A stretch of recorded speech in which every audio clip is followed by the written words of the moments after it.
Hello and welcome to Husker Happenings, a podcast dedicated to giving you, the listener, the most up-to-date Husker sports news and scores, as well as a great but somewhat unknown story in Husker athletics. I am your host, Gavin Adelman. Let's get happening.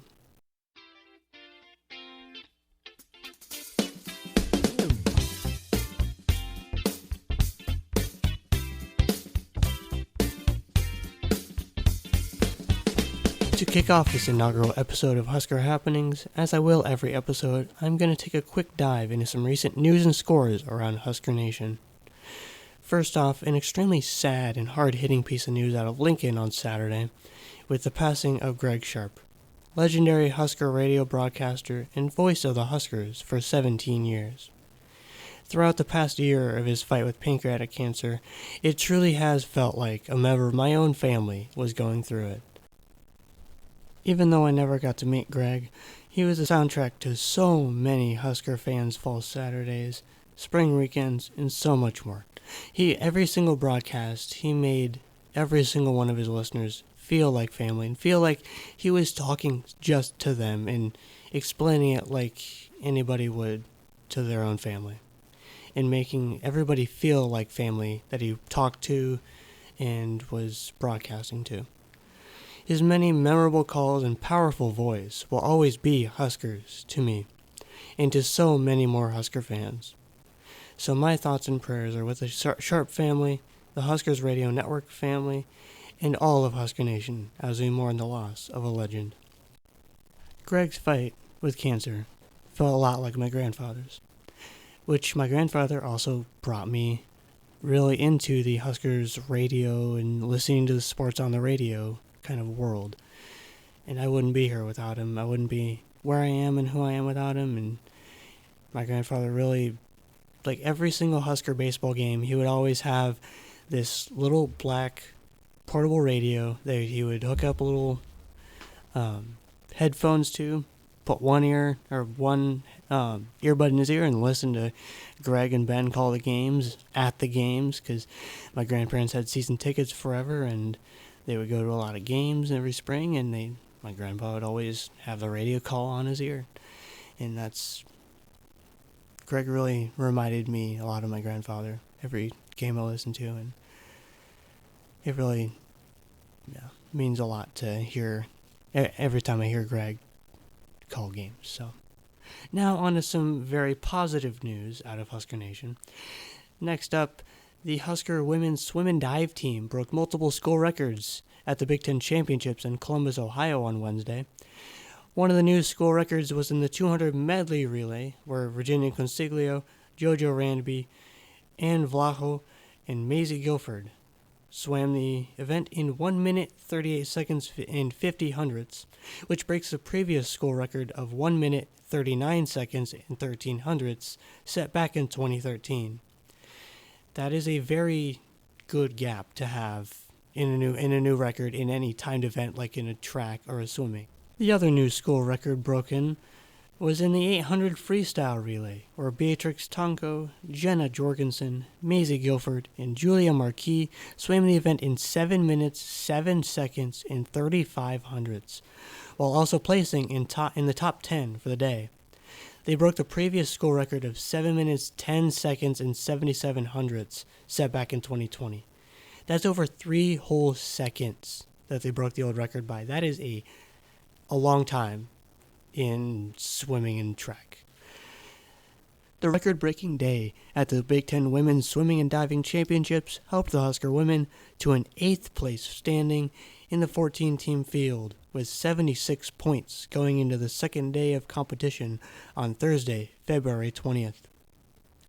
Another great feat by Husker swimmers took place on February 20th, which is yesterday as I'm recording this.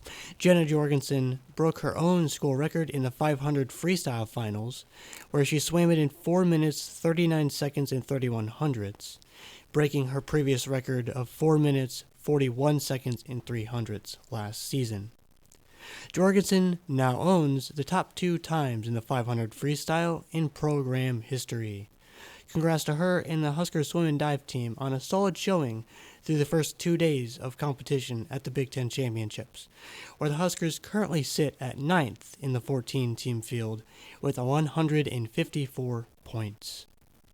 Next up, Jordy Ball took home some national honors this past weekend as she was named NFCA Co-National Player of the Week after a stellar weekend at the Troy Cox Classic down in Las Cruces, New Mexico, where in the circle she threw her 4th career no-hitter, her first as a Husker, pitched 12 total innings on the weekend, allowing no runs, 2 hits, 2 walks, and 13 strikeouts in 2 total appearances in the circle. And at the plate, she was still spectacular, hitting .625 or 10 of 16 with 9 extra base hits, 4 home runs, 4 doubles, a triple, 9 runs scored, and 9 runs driven in.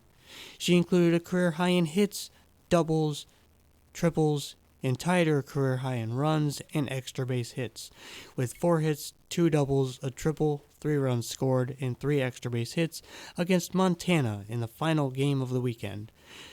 A weekend in which the Huskers went 5-0, including 5 run rule wins, scoring the opposition by a total run differential of plus 60 or 69-9 on the weekend. A very nice effort, regardless of the level of competition faced. Last up for the Husker News segment is some very exciting news for 3 Husker men's gymnasts.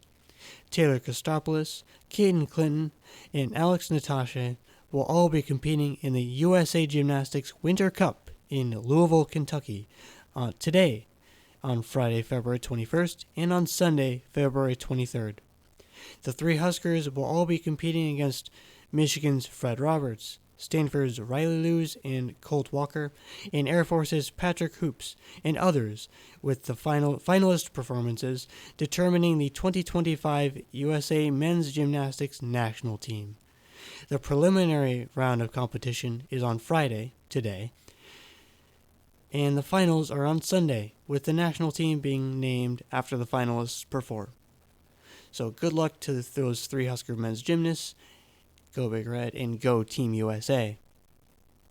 After this, I will be back with a bit of an intro about starting this podcast, myself, my sports and Husker history, as well as the future for this podcast.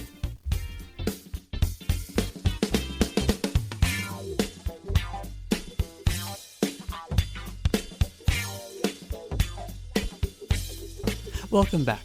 First off, I'm going to go over the idea for this podcast, which it came about in an audio project for a communication design course I took last semester here at the University of Nebraska-Lincoln's College of Journalism and Mass Communications, where I had to make an audio story using clips from an interview, and that story, along with using Husker football head coach Matt Rhule's Big Ten Media Days press conference from before the 2024 Husker football season, really sparked my interest in audio storytelling and, in turn, this podcast.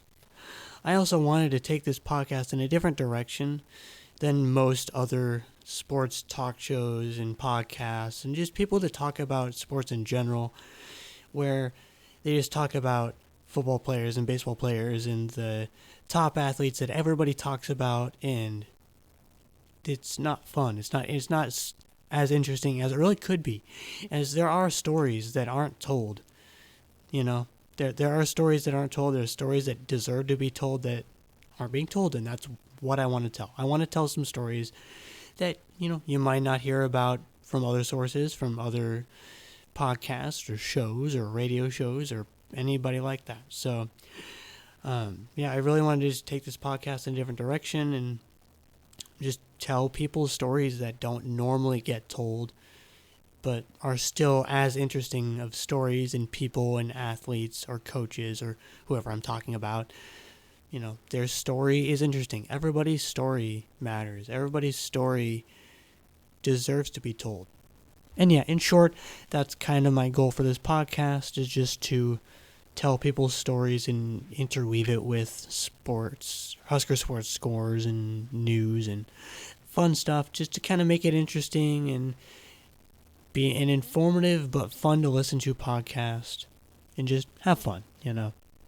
And I will have a variety of guests on throughout the course of this podcast, from Husker student athletes to coaches, faculty, staff, other support members for Husker Athletics, media members that cover the Huskers, and just people that are Husker related that deserve to have their story told that don't get that chance. I kind of want to be that outlet, kind of want to be an outlet for Huskers that want their story told or that have an interesting story to tell, but just don't get to tell their story. And my first guest for this episode is actually myself.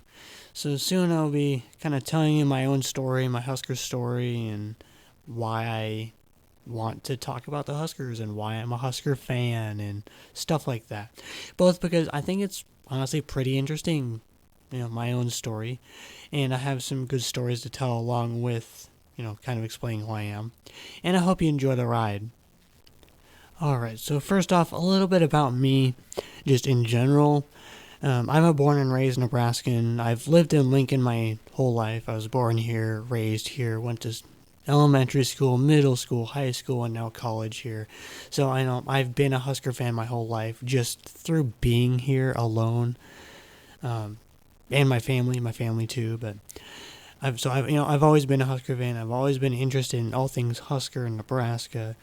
Here at UNL, I'm a junior sports media and communication major, and I have a lot of family that also went to UNL. Like my grandpa, my mom, multiple aunts and uncles, and a few cousins are all graduates, and a couple of my cousins will be in a few years, including me. And I will forever be a Husker and a Husker fan, just because, once you're a Husker, you're always a Husker. And, no matter where I go in the future, I'm always going to be a Husker fan. I will always root for the Huskers. I'm one of those diehard fans. Even if the football team isn't winning games or if, the baseball team isn't doing well, I'm still going to be there supporting, I support all Husker athletics, no matter how good or bad they are. Huskers are Huskers. We all have each other's backs, no matter what. And one person that really made me into the just man and Husker fan I am today, and just person in general, was my grandfather. And he's the same one I mentioned earlier with the radio, who brought the little personal little radio and his little headphone to Husker baseball games and listened to Greg Sharp at the games, which always kind of made me, laugh and just, he's so interesting. And but anyways, my grandfather really instilled a lot of great things in me, including, a love for Husker athletics and a love for all things Husker, a love for all things Nebraska. And, he really made me love Nebraska. And, he helped me really first enjoy the Husker band, which is interesting because now I'm in the Cornhusker marching band, in the pep band. We always got, whenever I went to games with my grandpa, we always got to games early enough, went over to the Kimball Hall pregame concert for the band does, listened to the band, and then watch them march down. And, we always stayed for halftime, and we always, listened to the band. And my grandparents have always kind of been into the arts and really kind of instilled that in me as well, that the arts are as valuable as anything else. They're one of the most, if not the most valuable thing in our world. Music, fine art, physical art, all that stuff. That's all imperative to a great society. But fine arts rant over. Let's get back into Husker stuff. Okay, so another fun fact about me that I just kind of alluded to is that I play the saxophone, and I have for about 11 years, since 5th grade, and, I still play here at UNL. I'm in the Cornhusker Marching Band and the Big Red Express Pep Band, the pep band that plays at Husker home volleyball and men's and women's basketball, and occasionally wrestling or gymnastics or softball, and just other events that the university wants a band at. And obviously we're not going to send all 300 of the marching band to a little tailgate or something, but So really being in the band here at UNL has really given me a very interesting perspective when it comes to Husker game days and especially football game days. I'm going to give you a little story and a little background on kind of how the band operates on a Husker football home game day when we play at a game. So first of all, every single home game, the band arrives to the stadium 5.5 hours before the kickoff of the game. So, for example, if the game's a night game, it kicks off at 6:30. The band is there at 1 in the stadium, ready to rehearse and do our little pregame rehearsal for about hour and a half. Go through our pregame and halftime shows, and it's open to the public, so anybody can come in and watch, especially if they want to see the band, but they don't have a ticket or can't get a ticket, or even if they just don't want to go to the football game. You can just go, listen to the band, watch the band, yay band, and have fun, and get a sneak peek at what our halftime show is, and look at pregame. And if you want to hear a visitor's fight song or something, you can go listen to that. But after that rehearsal, the band then splits off into the majority of the band, and then into our 3 Friday night pep bands that play at different bars and locations around Lincoln on the Friday nights before a home football game. And there's 3 of them this past season. One at the Barry's rooftop bar area that plays. One at Misty's in Havelock. And then the one that I'm in is the Zipline band that plays at the Zipline Bar and Grill up in Fallbrook. So after that, the pregame rehearsal, we all split up into whatever we're going to do. The majority of the band goes and has a little meal break, and then changes into uniform, and then we do our little pregame warm-ups, and then we do our pregame concert, which used to be in front of the Kimball Recital Hall, but is now in front, for the last couple of years, and probably for the foreseeable future, is on the steps of the Sheldon Art Gallery, where we play our halftime music, and then a little Hail Varsity, and then we go off and march down to the game. But while the rest of the band is on our meal break after our pregame rehearsal, we those of us in Friday night pep bands may potentially have pep band gigs around campus on game day. For example, there's sometimes a president's or chancellor's pregame event in the Coliseum or at the Union in one of the ballrooms. There's also the Legacy Walk over where the football team gets off the buses and walks through the Hall of Fame arch things over to the new Tom Osborne Legacy Complex. So we send a band over there usually, and just to play some stuff, get the crowd all hyped, and then play some fight songs while the team walks through. And then after those pep band assignments, the 3 bands all go back to Westward Music Building and get ready for the Sheldon concert with the rest of the band. And then after the Sheldon concert, we do what's called March Down, where we all march down to the stadium. And then during that, we have a place where we stop right before Stadium Drive, do band song in Hail Varsity, and then go on into the stadium. That whole march down thing is a lot of fun. And then after that, we sit around for a while waiting for our time to go for pregame. And then we do pregame, do our pregame show, yay, have fun. That's one of my favorite things ever, is performing pregame. It's just chill. I get chills thinking about it, looking up, seeing the fans, just because we get really good turnout for our pregame shows compared to other bands of our caliber in the country. So that's one thing that I'm really proud of with our fan base, is that we show up for not just the football team at the games. We show up for the band. We have some of the best crowds I have seen for a band pregame or halftime show ever. Like, it's just insane the support the band gets. I'm I'll always be grateful for that, and the opportunity that I've gotten to be in a world class ensemble like the Cornhusker Marching Band is. And another thing that I've really gotten out of the being in the Cornhusker Marching Band is also that, is also that we get to travel with, sometimes with a marching band.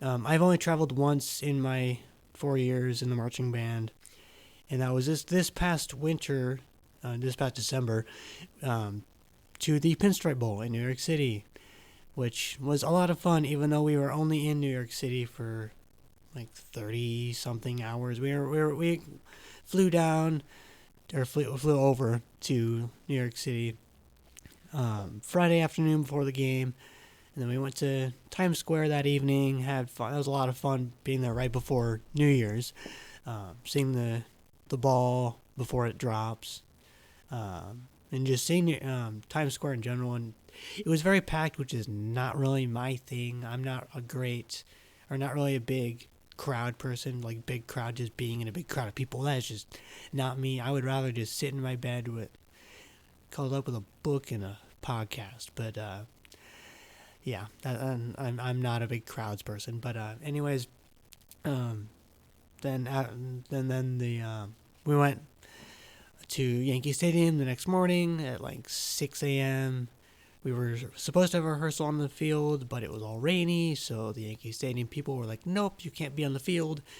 So we didn't have a rehearsal, technically. We just played our music in the stands when we got there, and it was a very hectic day, but it was still a lot of fun being able to just be in a stadium like Yankee Stadium in general. Yes, but I'm not a Yankees fan at all. I am a Kansas City Royals fan. I do not like the Yankees at all. But still, just being in that ballpark was so much fun and just an awesome experience to get to go do and to, play music at a bowl game.